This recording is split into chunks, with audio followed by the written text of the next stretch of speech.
రైతు ఆత్మహత్యలను ఆపే ప్రయత్నం చేయాలి. ఇటువంటి సమయంలో ఒకవైపు రైతులు ఆత్మహత్య చేసుకుంటున్నారు, కరువు కాటకాలు ఉన్నాయి, వర్షాలు సరిగా పడతలేవు, రైతులు ఇబ్బందుల్లో ఉన్నారు. ఇప్పుడు ప్రభుత్వం ఉదారంగా ముందుకొచ్చి షరతులు లేకుండా అందరికీ రుణమాఫీ చేసి రైతులకు కొండంత అండగా ఉండాలని చెప్పి ప్రభుత్వాన్ని మేము కోరుతా ఉన్నాం.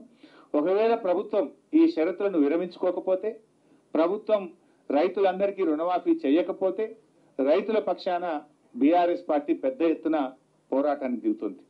రేపు శాసనసభలో కూడా ప్రభుత్వాన్ని గట్టిగా నిలదీస్తాం, ప్రజా పోరాటాలకు కూడా శ్రీకారం చుడతాం. Thank you.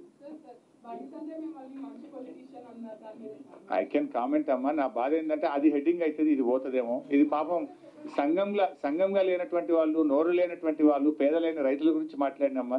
Political comments highlight అవుతాయి, రైతుల కామెంట్లు కింద మీద అవుతాయి. నేను మళ్ళీ 2 రోజులు ప్రెస్ మీట్ పెట్టా, దాని మీద చెప్తా. Thank you.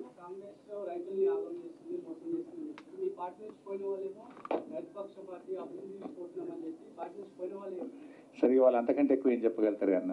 వాస్తవం అయితే నీ మనసుకు నా మనసుకు తెలుసు కదని. Thank you.